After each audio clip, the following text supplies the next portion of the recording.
الحمد لله رب العالمين والعاقبة للمتقين والصلاة والسلام على سيد الأنبياء والمرسلين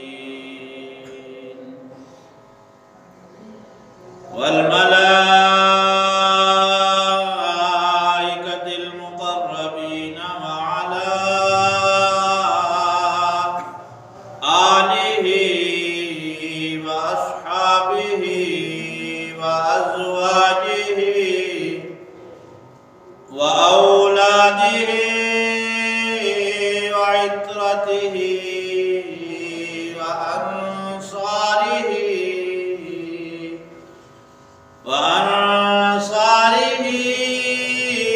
وأعوانه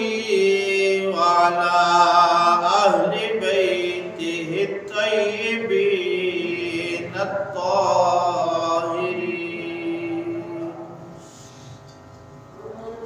والصلاة والسلام على سيد الأنبياء منبع الجود والعطاء شمس الضحى بدر الدجى نور الهدى كهف الورى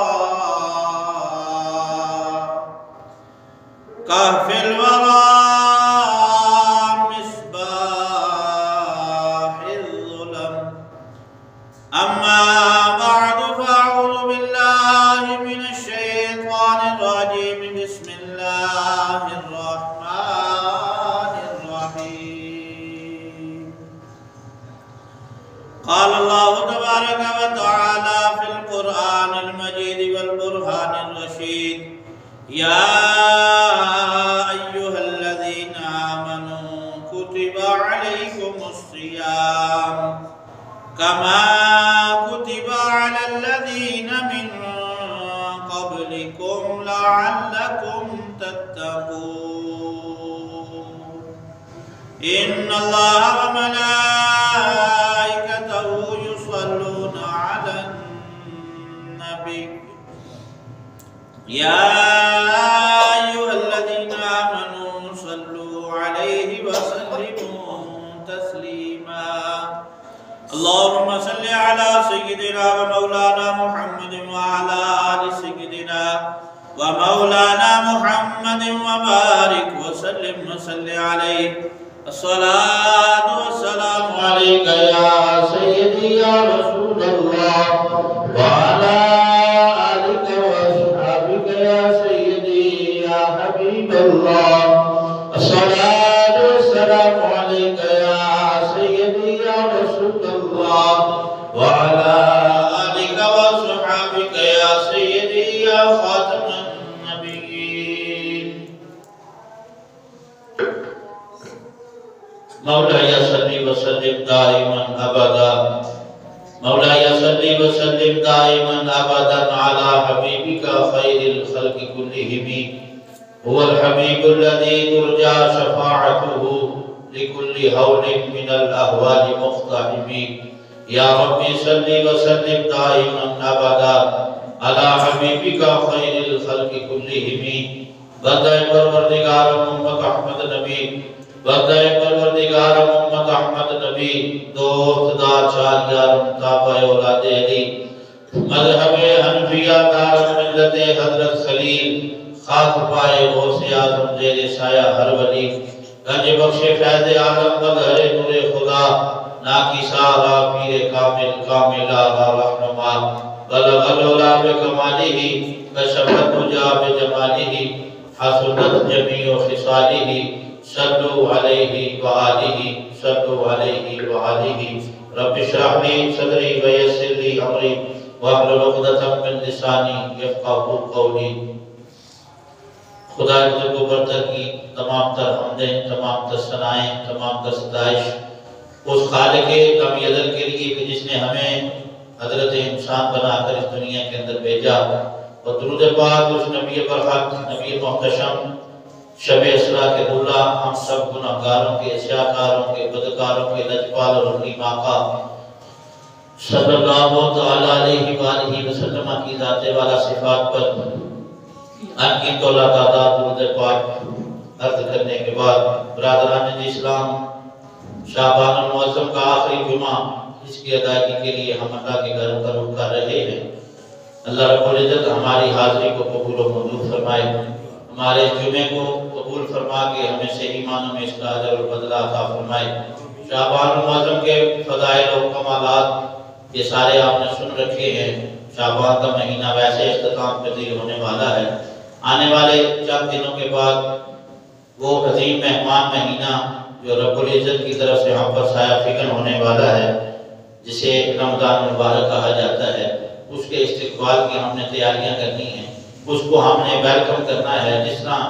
ہمارے گھر پر مہمان آتا ہے، ہم اپنے گھر کی آرائش کرتے ہیں، ہم اپنے گھر کو صاف ستھرا کرتے ہیں، اب خود بھی صاف ستھرا لباس پہنتے ہیں، کیونکہ ہمارے گھر کو مہمان آ رہا ہے۔ تو یہ اللہ کا مہمان مہینہ ہم پر سایہ فکن ہونے والا ہے، اس کے لیے ہمیں اپنے آپ کو تیار کرنا ہے، اپنے ذہنوں کو تیار کرنا ہے، اپنے دل و دماغ کو ریڈی کرنا ہے، اس لیے کہ ہم پر اللہ کا مہمان مہینہ رمضان مبارک سایہ فکن ہونے والا ہے، جس مبارکہ کے اندر آتا ہے کہ پیارے آقا صلی اللہ تعالیٰ علیہ وسلم ویسے تو جب رجب کا مہینہ شروع ہوتا تھا نا تو حضور رمضان کی تیاری شروع کر دیا کرتے تھے۔ رجب اور شعبان یہ 2 مہینے حضور علیہ السلام رمضان کی تیاری کے اندر گزارتے تھے۔ دنیاوی سارے کام کاج کوشش ہوتی تھی پیارے آقا صلی اللہ تعالیٰ علیہ وسلم کی کہ نپٹا دیے جائیں، تاکہ رمضان میں یکسو ہو کے خالصتاً اللہ کی بارگاہ کے اندر سر پر سجود ہونے کے لیے پیارے آقا صلی اللہ علیہ وسلم، پھر آپ کے صحابہ کرام رضوان اللہ تعالیٰ علیہ اجمعین، یہ معمولات صحابہ میں بھی ملتا ہے اور حضور کے معاملات میں بھی ملتا ہے کہ رجب اور شعبان میں دنیا میں سارے کام نپٹا لیا کرتے تھے کہ آنے والا مہینہ ہے، برکتوں عظمتوں والا ہے، اس کے اندر ہم نے عبادات بھی کرنی ہے، ذکر اذکار بھی کرنا ہے، اور سب سے بڑھ کے ہمارے لیے یہ ہے کہ ہم نے اپنے رب کو راضی کرنا ہے۔ یہ مہینہ ہم پر اس لیے سایہ فکر ہونے والا ہے۔ اللہ نے ارشاد فرمایا ہے یا ایھا الذین آمنوا کتب علیکم الصیام کما کتب علی الذین من قبلکم، مشہور آیت مبارکہ ہے کہ اے ایمان والو تم پر روزے فرض کیے گئے جس طرح تم سے پہلی امتوں پر فرض کیے گئے۔ مقصد کیا ہے یہ روزے کی فرضیت کا ہم پر یہ جو فرض کیے گئے پچھلی امتوں پر بھی تھے، ان کے اپنے اپنے انداز سے روزے ہوتے تھے، کسی کا ہفتے والے دن روزہ ہے، کسی کا اتوار والے دن ہے، کسی کا 3 دن ہے، کسی کا ہفتہ ہے، اس طرح معاملات ان کے روزے کے چلتے رہتے تھے۔ لیکن یہ خاصہ ہے امت محمدی صلی اللہ علیہ وسلم کا۔ تاریخ اٹھا کے دیکھ لیجئے کسی امت کا ایسا مہینہ نہیں کہ پورا مہینہ اور رمضان کے روزے رکھتے ہیں، پورا مہینہ کسی امت کا نہیں ہے۔ یہ پورا مہینہ اگر دیا گیا تو امت محمدی کو دیا گیا صلی اللہ علیہ وسلم، اور دیا بھی ایسے انداز سے دیا،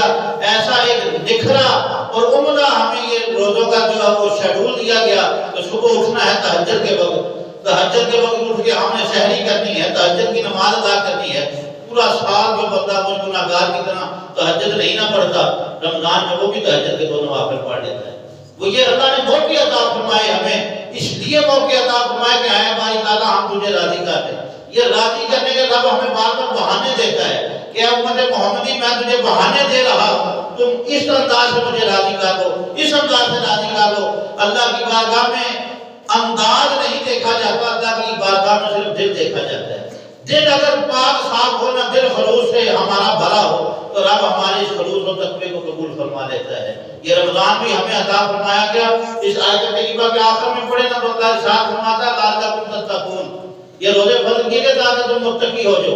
اور جو بندہ رمضان یکم رمضان سے لے کے 30 رمضان تک روزے بھی رکھتا رہے، سحری بھی کھاتا رہے، افطاری بھی کرتا رہے، تراویح بھی پڑھتا رہے، ذکر اذکار بھی کرتا رہے، سارے دینی معاملات کرتا رہے، اپنے مال سے زکات بھی دیتا رہے، صدقات و خیرات بھی کرتا رہے، فطرانہ بھی دیتا رہے، جب عید الفطر کا دن آئے اس دن سے پھر وہ اپنی پرانی روٹین پہ چلا جائے تو یہ تتقون کے زمرے کے اندر نہیں آتا، یہ تتقون کے مزداق انسان نہیں ٹھہرتا کہ پورا مہینہ تو مسلمان بن کے گزارا، لیکن جو ہی عید کا دن آیا، جو ہی رمضان ختم ہوا تو پھر وہی مہینے پہلے والی روٹین پہ آ گئے۔ اس انداز سے یہ تتقون کا مطلب نہیں ہے۔ تتقون کا مطلب فقہا نے فرمایا یہی ہے کہ پورا مہینہ تم روزے رکھو، پورا مہینہ شبداری کرو، پورا مہینہ سحری بھی کرو، افطاری بھی کرو، تراویح بھی پڑھو، لعلکم تتقون، تاکہ تمہارے دلوں سے جو ناپاکی ہے، تمہارے دلوں پہ جو پلیتی ہے، تمہارے دلوں میں حسد، کینہ، بغض جیسی بیماریاں ہیں، یہ ساری کی ساری دور ہو جائیں اور تم متقی اور پرہیزگار بن کے زندگی گزارنا شروع کرو۔ اور یقین جانے قسم کا خدا، اگر کوئی بندہ رمضان مبارک کے بعد چینج ہو جائے نا اس حوالے سے کہ رمضان سے پہلے اس کی زندگی کچھ اور تھی، رمضان گزرا، رمضان گزرنے کے بعد اس کے اندر چینج آ گیا، اس حوالے سے کہ وہ رمضان سے پہلے نمازیں نہیں پڑھتا تھا، اس کے دل کے اندر دوسروں کے لیے کینہ بھی تھا، بغض بھی تھا، حسد بھی تھا، ہر طرح کی وہ نفرتیں کرتا تھا، رمضان گزرنے کے بعد وہ بالکل صاف پاک صاف ہو گیا ہے، دل سے حسد بھی نکال دیا، کینہ بھی نکال دیا، بغض بھی نکال دیا، تو پھر وہ صحیح معنوں میں اس آیت طیبہ کا مصداق ٹھہرتا ہے کہ جو رب نے ارشاد فرمایا لعلکم تتقون، تاکہ تم متقی ہو جاؤ، تاکہ تم پرہیزگار ہو جاؤ۔ لیکن اگر پھر اسی طرح رہنا ہے، پھر اسی انداز میں ہم نے زندگی گزارنی ہے، تو حدیث مبارکہ کے اندر ایک جگہ پہ حضور نے ارشاد فرمایا کہ اگر تمہارے معاملات زندگی اسی طرح رہنے ہیں نا جس طرح تمہارے چل رہے ہیں، نہ تم نے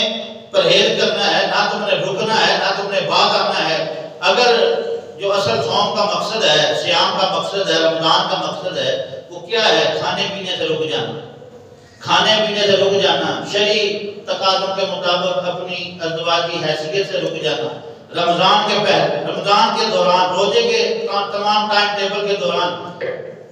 اس کام سے رک جانا اللہ ارشاد فرماتا ہے۔ اور اگر ہمارے سامنے کھانے پینے کی بھی چیزیں آ جائیں، ہمارے سامنے ہر طرح کے معاملات آ جائیں، ہم کہیں کی بات روزہ تو ہمارا ہے ہی ہے لیکن ہم کھا بھی لیں، اللہ ارشاد فرماتا ہے جو جائز چیزیں ہیں نا، جو حلال چیزیں ہیں، رمضان کے ٹائم روزے کی حالت میں نے وہ بھی تم پر حرام کر دی، جو حلال چیزیں ہیں۔ اب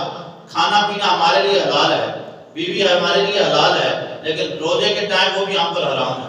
کھانا پینا بھی ہم پر حرام ہے۔ جب اللہ ارشاد فرماتا ہے جب حلال چیزیں تم پر حرام کر دی گئی تو پھر حرام کی طرف جانے کا کیا سوچ رہے ہو؟ وہ حرام کیا ہے، وہ غلط باتیں کیا ہیں؟ جب حلال چیزیں، کھانا پینا، بیوی حلال ہونے کے باوجود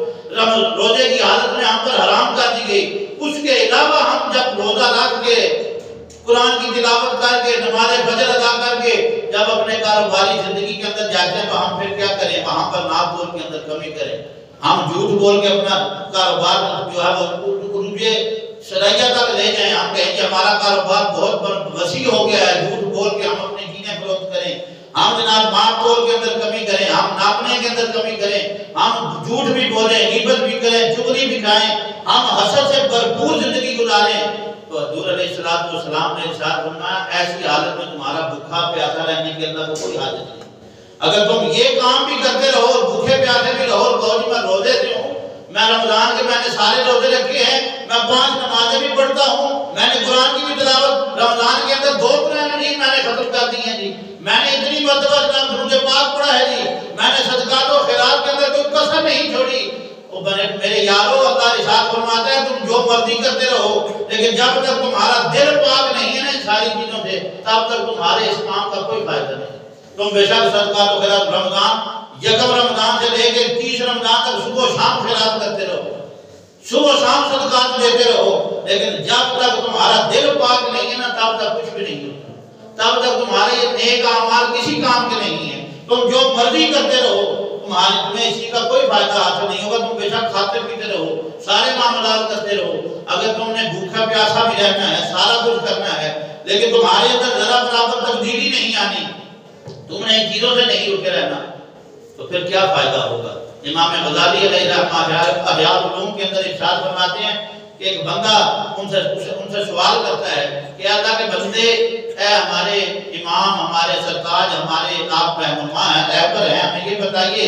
کہ ہم حضور علیہ السلام کا تذکرہ بھی سنتے رہتے ہیں، بے تحاشا سنتے ہیں، مولا علی کا ذکر سنتے ہیں، امام حسین کا ذکر سنتے ہیں، صحابہ کرام کی زندگیاں ہمارے سامنے ہیں، حضرت ابوبکر کی زندگی ہے، حضرت عمر فاروق کی زندگی ہے، عثمان غنی کی، مولا علی کی، سارے ہم واقعات سنتے رہتے ہیں، ہم جناب ہمارے سامنے اولیاء کا تذکرہ بھی ہوتا ہے، سارا کچھ ہوتا رہتا ہے۔ امام غزالی فرماتے ہیں کہ وہ بندہ پوچھ رہا تھا کہ ہمارے اندر تبدیلی کیوں نہیں آتی، ہمارے اندر فرق کیوں نہیں آتا، ان سالوں کے واقعات بھی ہم سنتے رہتے ہیں، ہم معاملات ہم دیکھتے بھی رہتے ہیں کہ یہ حضرت عثمان غنی کی زندگی ہے، یہ حضرت ابو بکر کی زندگی ہے، یہ عمر فاروق ہمارے سامنے ہے سارا کچھ، لیکن ہمارے معاملات تبدیل کیوں نہیں ہو رہے، ہماری زندگیاں اسی طرح کیوں ہیں، اس کی سمجھ نہیں آ رہی۔ تو امام غزالی علیہ رحمہ نے فرمایا، ارے بندے یہ مجھ سے سوال کرنے والے سن،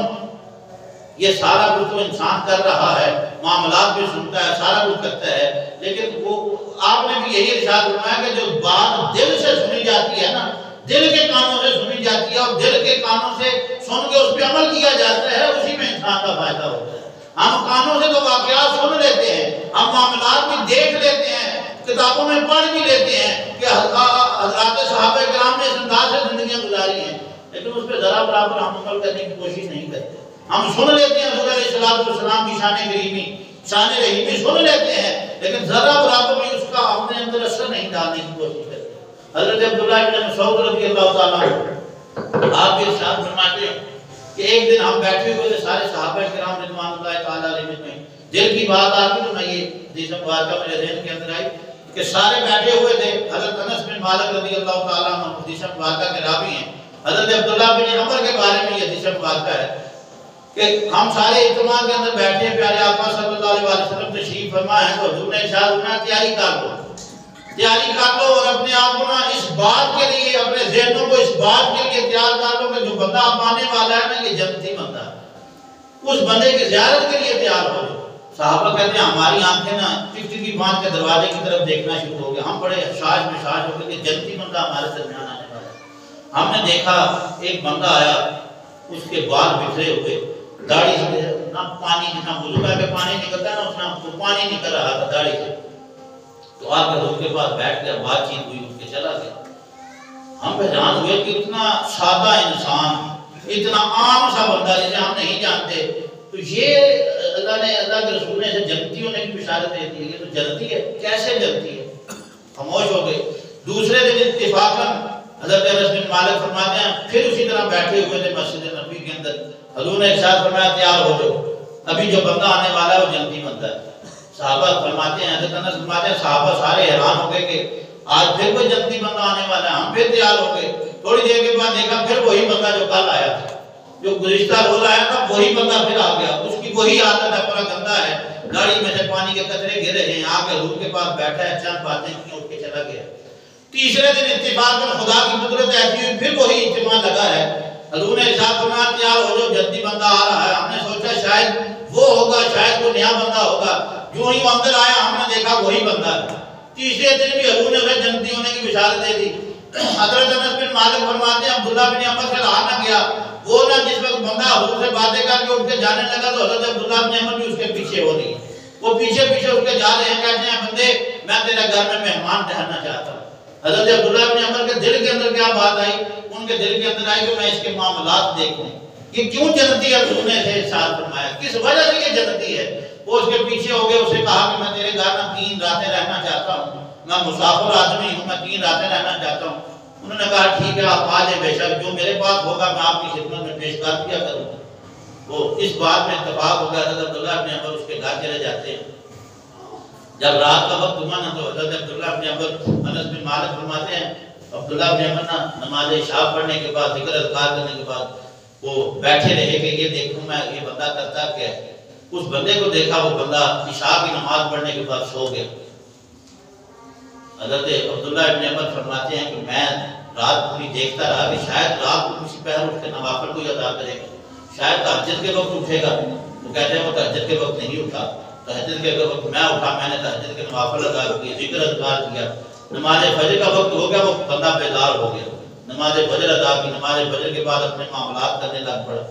پورا دن میں اس کے ساتھ رہا، اس نے کوئی ایسا نیک کام نہیں کیا، کوئی صدقات و خیرات نہیں کیا، کوئی ذکر اذکار نہیں کیا، کوئی قرآن کی تلاوت زیادہ نہیں کی، معاملات کو وہی مطابق جو فجر کے بعد اس نے تلاوت قرآن کی وہی کی۔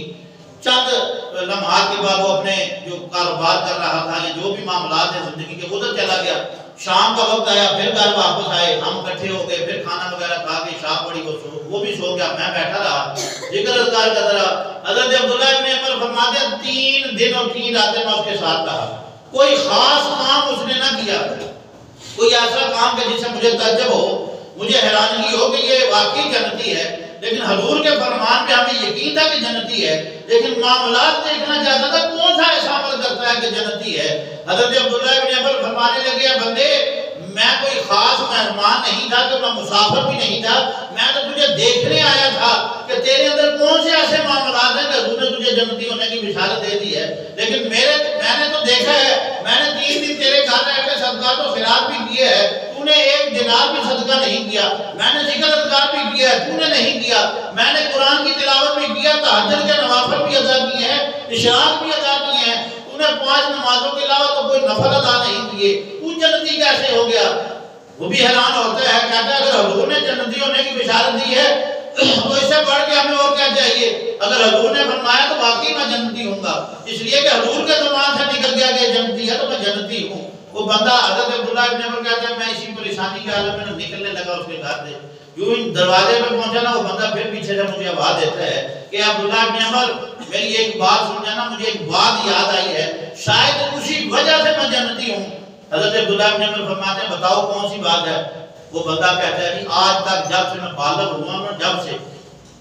سے میں بالغ ہوا ہوں، اس دن سے لے کے آج تک میرے دل کے اندر نہ کسی کے بارے میں حسد ہے، نہ کسی کے بارے میں کینہ ہے، نہ کسی کے بارے میں نے بغض رکھا ہے، نہ دل کے اندر کسی کے بارے میں نے کوئی برا جانا ہے۔ ہو سکتا ہے یہ عمل اللہ کو بھی پسند آ گیا اور اللہ کے مصطفیٰ کو بھی پسند آ گیا۔ عبداللہ ابن عمر فرماتے ہیں میں سمجھ گیا کہ حضور علیہ السلام نے کیوں اسے جنتی ہونے کی بشارت دی ہے کہ اس کا دل نفاق سے پاک ہے، اس کا دل غلاظت سے پاک ہے، اس کا دل جو ہے کینے پروری سے پاک ہے، ہر شے سے پاک ہے اس کا دل، اس لیے اللہ کے مصطفیٰ نے اسے جنتی ہونے کی بشارت دے دی ہے۔ حضرات محترم گفتگو کرنے کا مقصد یہ ہے کہ رمضان آنے والا ہے، ہمیں اپنے دلوں کو پاک کرنا ہے۔ اگر ہم رمضان سے پہلے اللہ معاف کرے، ہر خاندان کے اندر یہ ہوتا ہے، ہر فیملی کے اندر یہ ہوتا ہے، ہر جگہ پہ یہ ہوتا ہے کہ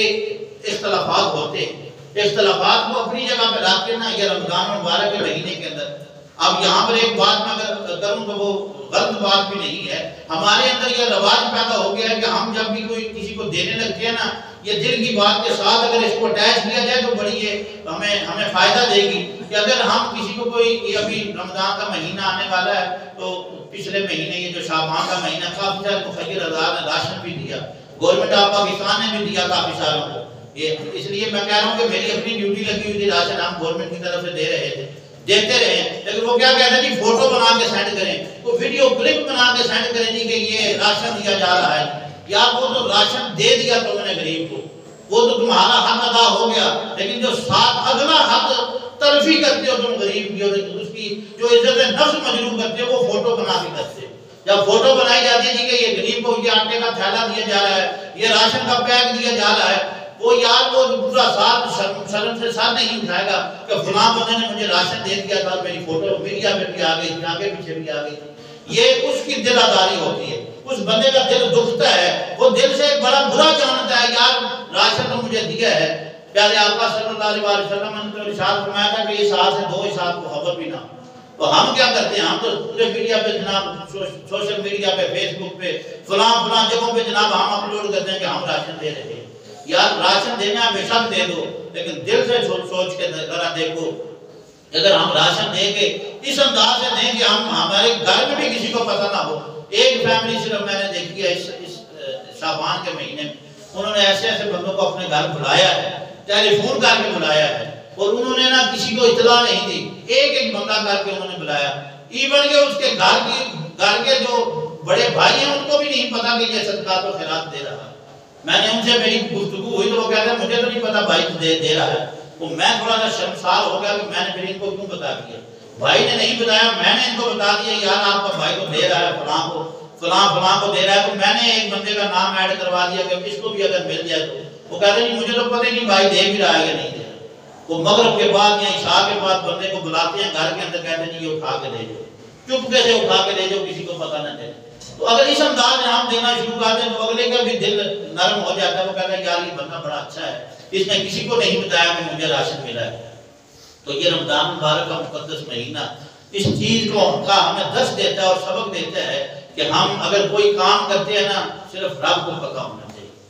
صرف رب کی ذات کو علم ہونا چاہیے کہ ہم یہ کام کر رہے ہیں۔ ویسے تو سارے معاملات ہمارے، ہم صبح اٹھتے ہیں، رات کو سوتے ہیں، سونا جاگنا چلنا پھرنا سارے معاملات ہمارے رب دیکھ رہا ہے، لیکن جو رمضان کے متعلق ہمارے احوال و اعمال ہے نا یہ اس انداز سے کریں کہ تاکہ رمضان گزرے تو ہم صحیح معنوں میں لعلکم تتقون کے زمرے کے اندر آ سکیں، صحیح معنوں میں ہم متقی اور پرہیزگار بن سکیں، صحیح معنوں میں ہمارے دل پاک صاف ہو جائیں اپنے بہن بھائیوں کے بارے میں، اپنے گھر والوں کے بارے میں، اپنے اہل و عیال رشتہ داروں کے بارے میں۔ یہ جتنی بھی بیماریاں حسد کینہ بغض جیسی بیماریاں یہ اپنے دلوں سے نکال کے باہر رکھیں، یہ ساری بیماریاں یہیں پر رہ جانی ہے۔ انسان نے جب اس دنیا سے رخصت ہونا ہے تو اعمال لے کے جانے ہیں،